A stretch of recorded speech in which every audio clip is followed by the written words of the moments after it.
Hi, everyone. Welcome back for our third lightning session.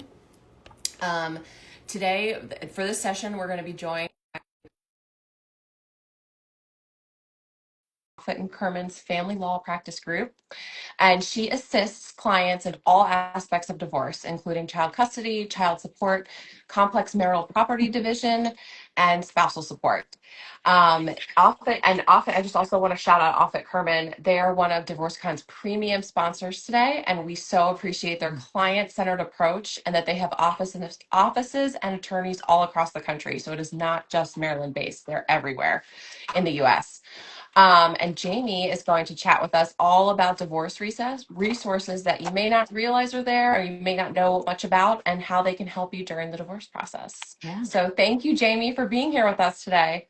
Thank you so much, Hillary and Bethany. I'm so excited to be here. Thanks for having me. Yeah. Yeah. Well, you understand the divorce process is more than just like legal. And I think that that's something that most people think their attorneys are kind of one dimensional, Mm-hmm. right? And what we love about like our experience with Offutt Kerman attorneys is that, you all understand layers, Yes. of the experience. But when someone is at the very beginning, like beyond hiring an attorney, what else is important and why does starting with the right support early matter so much? Yeah, absolutely. So divorce, we understand it in my team here at Offutt is that it is more than a legal event. The court is just one part of the picture. Mm-hmm. It's a financial, emotional, personal health, well-being, and parenting transition. It's a season in your life, really, not just, oh, we're just going to court or this is just legal. Right. So I find that the clients who actually succeed have built a resource ecosystem, is what I like to call it, but other people call it their team or their support group early on in this process. That could be for legal process, that could be financial planning, emotional care, parenting support, valuation expertise, and strong professional relationships. Now, not all of these may be applicable in your case, but I do find that one, knowing that they exist is very helpful so that you can Mm-hmm. get the correct help that you need and have the support system that you need. So today I'm going to be sharing some essential resources that I believe everybody should know about and how I, as a family law attorney, integrate them for our clients and how they ultimately minimize attorneys' fees while improving outcomes. Yes, I mean, because minimizing the fees are, is something that like a lot of people, really are interested in. And we just spoke to your colleague, legal colleague, Wendy Meadows, about how much litigation can cost. So the support pieces, the outcome is important that it doesn't hopefully break the bank. So, okay. Yeah, so jumping straight into it. So early on, prior to even filing for divorce, one of the most powerful cost saving strategies, and I feel as if even emotional and mental um, supporting strategies, is attempting settlement by Mhm. negotiation. And I have found in my experience that out of all the issues in a divorce, not all of them are contested.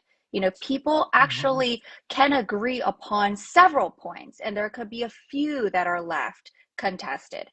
It could look like spouses agree on custody and parenting time, but they don't agree on a division of a marital home or division of retirement or assets.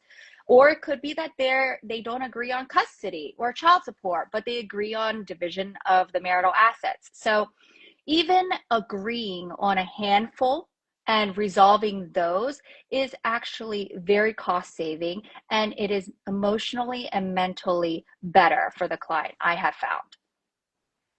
So in the beginning of our cases, when I evaluate a case, I see if we can do that before even filing. Because once you do file, what happens is that you are then bound by the rules and schedules of the court.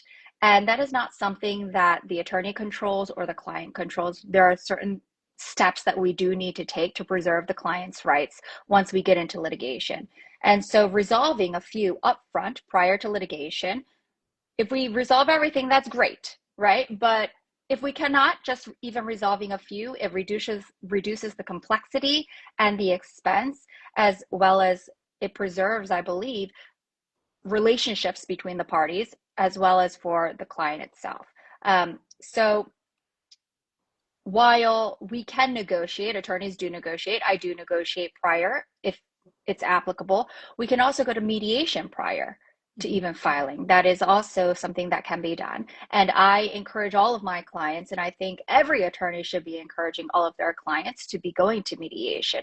Now, there are some, topics that we might have to litigate, but perhaps we can settle some others in mediation, and that's still great too. And I know you guys talked to Wendy previously, and she does collaborative divorce, which I think is a great option as well. But collaborative divorce, you cannot do that once you get into litigation. Okay. I would like to point that out.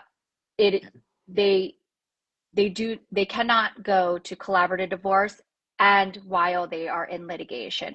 But mediation, actually, while we can attempt it prior to filing divorce, we can also do it at really any point in the process of litigation. Okay. So that is a great option. Some clients, in my experience, I've had where we attempt and go to mediation prior to filing, it didn't work, doesn't work. Mm-hmm. But we actually get insight into where the parties' positions are, where they Sure. stand. Divorce, we can also. And then afterwards, because they haven't come to an agreement, so then one party will file, and then we can try again at mediation. After the dust has settled a little bit, maybe feelings have calmed down, then we try again, and it could be successful. I've had very good success. Practically, I would say 70 to 80% of my cases are settling via mediation, or we've come to an agreement between the attorneys. Yeah, and I think that that's a nice distinction to know about, because I didn't personally know about that. Because my divorce was, we didn't go to court or use mediation. We were able to, kind of collaboratively, not collaborative divorce, but like Cooperate. amicably, like come up with an agreement. But I think that that's really an important distinction to know, that mediation is kind of fluid with litigation, because it's nice to know that there are options if things kind of change and pivot a little bit. But so I think a lot of people can agree that two of the harder things when you're going through divorce are involve money and the children, right? If you have children. So what resources do you recommend that help people make smarter financial decisions while also keeping parenting issues from becoming ongoing legal battles? Yeah, there are a few resources that I think everybody should know about in those fields. It first is the Certified Divorce Financial Planner, what we call a CDFA. I Okay. do recommend my clients to have a CDFA in certain cases. What happens is that person, that's their expertise, financial planning, right? And I really believe that you should, as a spouse or a person who is going through a divorce, you should delegate. And that's why I think people should have this ecosystem, that you should delegate the tasks that are meant for each person. So, for instance, financial planning. I'm an attorney. While I believe that I'm good with numbers and I believe that, I'm a good financial planner, that is really not my expertise, right? My expertise is in the law. So what happens is when I do, and my client does get a CDFA, we get model settlement scenarios. They clarify tax implications, and Okay. they build realistic budgets for that person. And they do that by taking everything into account. The client will have to provide them with financial documents, tax documents, asset lists. However, it's worth it because you get to ask. What I request is an asset and debt inventory, as well as we become aware of division options considering the taxes, right? It could be that for one person it's better to take your entire IRA rather than splitting a 401k, because they have different tax implications at the end of the day. It could be that it's better that one person takes the home versus, taking all the liquid assets, or splitting everything 50-50. Everybody has different needs. And so the financial planner is going to take that into consideration take into consideration what the assets and liabilities are and see what is best for our client. And that way, the attorney doesn't spend many hours building spreadsheets, Mm-hmm. recalculating taxes, as well as, we can share, sometimes we do share those numbers with opposing counsel and say, look, we've done this evaluation. This is what it looks like. And it's not from me, right? It's from a third party. Right. Sometimes we could do that. Sometimes, we use it so that we can show the court, like, this is how much is needed for an alimony case. My client needs this type of alimony for XYZ reason. And so I find that extremely helpful. The second is, sometimes there are times when spouses have businesses or professional practices or complex assets like private equities. And so we need valuation experts. You're going to have to show the court what the value of those assets are. Getting these experts in sooner rather than later in your case, it provides accurate valuations for the property or business interests or unique assets, right? And you also avoid disputes over the valuation and prevent costly litigation regarding guesswork, like how much is it worth? Oh, it's around X number, but you actually have a third party who's valued it. So that is very helpful. The third is a divorce coach, which I highly recommend. They support clients emotionally and logistically throughout all stages of the divorce, even prior to filing and during filing. They assist in focusing on priorities, as well as reducing reactive decisions and attorney involvement in non-legal disputes, such as it could be, how do I respond to my spouse regarding this question?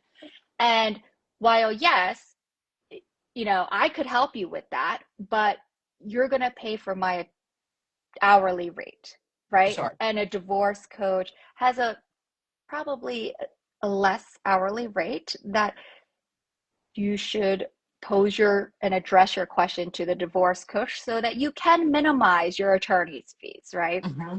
And it could be significant, because if the spouses are just fighting about everything and just having disputes about every little thing, like, oh, let's close the garage at 3 o'clock rather than 5 o'clock. I don't know. I'm just putting Yeah, yeah. something out there, I'm something sure it gets crazy. that way though. Yeah, Yeah. it Or can like, get that way. yeah. Or how are we going to divide, these mugs? Something of the sort. Your divorce coach, probably is the best person to pose that question to. While, yes, of course, I can help you with that. And I do help clients with that. But we always ask, hey, you should probably, get a divorce coach, and you should pose that to your divorce coach because they cost less than I do. Sure. Yeah. So that's the divorce coach. Other resources would be other attorneys, such as tax attorneys, business attorneys, real estate attorneys, trust and estates attorneys. All of those different types of attorneys, they can advise and handle complex implications of what is going on in the divorce. So a tax attorney, such as can advise and handle the tax implication of property division or support, right? How alimony, is it going to be taxed or not taxed in whatever state you're in? A business attorney could advise and address ownership interests and how business continuity can continue if two spouses own a business. Real estate attorneys can advise and manage property transfers, titles, and they can retitle property. As well as trust and estates attorneys, of course, if there are any trust and estates that are current or even after post-divorce. I always recommend clients after post-divorce, please update your estate and a trust planning, because that is extremely important. And so at Office Karma, we actually have, we're like, is what I like to call it. We've covered it all, right? Yes. We are the We're a legal one-stop provider. shop in That's a lot of right. ways. That's right. That's right. Yeah. And so having all the attorneys in-house, if I had a question actually, right, in the middle of the case, hey, how is this going to, is there going to be any negative implications of this property transfer perhaps that I don't know about, right? I could just pick up the phone and call, my business attorney or the real estate attorney. And, a lot of the times, I don't charge for my time for that, to call, Right. pick up the phone and call them, because they could be right next door to me. I mean, it's seamless. So having everybody together, actually, I find it is very efficient. and Yeah. effective at the same time. That's a really good point. I mean, really excellent. But I think no one's really, thinking about when they're just focused on hiring the attorney, but not Right. like how is the attorney being supported, Yeah. that's Exactly. It's handling my huge. case. So this is almost kind of like a secondary or adjacent support. Really, really smart. Yeah. Exactly. And divorce cases, they involve every aspect. It's not just like a business attorney that deals with the business. I mean, divorce attorneys, we are thinking about everything, right? Your house, your car, the money aspect of it, your retirement, the children, everything that you can think about, I have probably dealt with. So we, it's very nice to have these right next door, or like a phone Yeah. call away, really, that we can all, collaborate together on. Wonderful. Now, did you have any like parent or child-centered resources that you could share about that people might not be aware of that they might want to think about when they're hiring an attorney or just research in general? Yeah, absolutely. We have several parent and child center resources. So the first is that I like to talk about is a parent coach. I think a parent coach is extremely helpful. They guide a spouse, they guide a parent to strategies of co-parenting, right? They reduce conflict and ultimately it improves communication. And these are all for the children's well-being, right? Because if the children are exposed to conflict, we all know that that's not good. The less conflict that a child can be exposed to, the better. But on top of that, I feel like that a parent coach, in my experience, has helped the parent actually to minimize conflict, which is good for that parent's own mental and emotional well-being. And they also educate the parent Mhm. on how to respond or how to deal with, how to address certain requests or comments, because as we all know, it's not all rainbows and hearts going through this. um, Definitely not. yes. And so having that parent coach to address the parent co-parenting responses and issues really reduces an attorney's time that is spent negotiating non-legal issues, right? Otherwise, if you don't have the parenting coach and you're posing the question to me, well, yes, I'm going to help you through it, absolutely, and help clients through it all the time. But if it's often enough, um, it's going to increase your bill. Your attorney fees do increase. And so we want to try to minimize it as best as we can, right? Because we care about our clients. We want you to have the best transition ever and go into the next season with as much as you can. And so the parent coach is going to deal with that. And the parent coach can also come up with a parenting plan, actually, that you can live with, right? And that you believe is best for the child. And it will resolve, he or she will resolve issues around child's routines or issues regarding the holidays or who's splitting what. So the parent coach is very much a significant person. While you can discuss it with me as your attorney or any other attorney that you have, but in order to reduce your fees as much as possible, I do suggest a parent coach. The second is a parent coordinator, and this is a neutral professional who resolves day-to-day parenting disputes post-divorce. And these are recommended in usually mm, more cases where the parents have um, you know, more of a communication issue.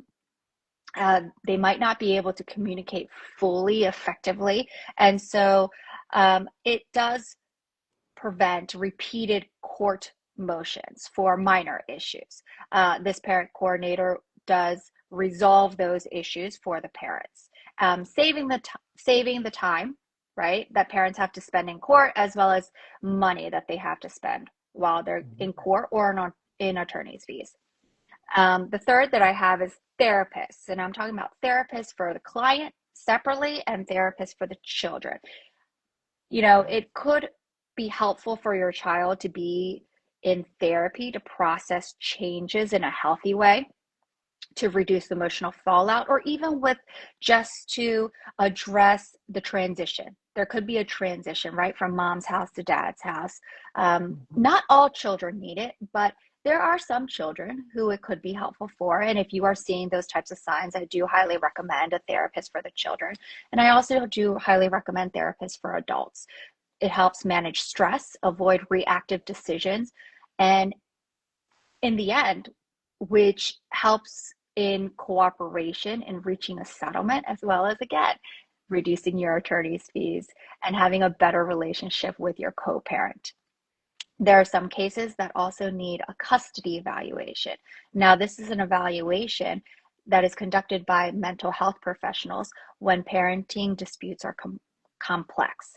They provide a comprehensive assessment for each parent's ability to meet the child's needs.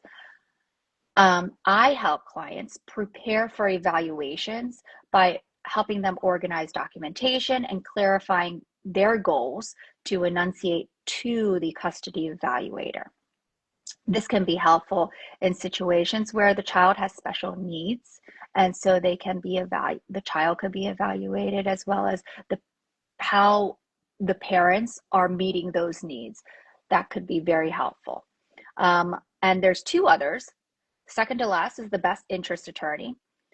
This attorney represents a child's best interest in custody disputes. He or she will investigate and evaluate the child's situation, then make a custody recommendation that is in the best interest of the attorney. That is in the best interest of the child. Now, keep in mind, this is an attorney, and that recommendation could really actually not be what the child wants, right? The child could be like, oh, I want to go live with dad. But that might not be what is in the best interest of the child. So this attorney is going to do an evaluation and then make a recommendation to the court as what he or she has come to.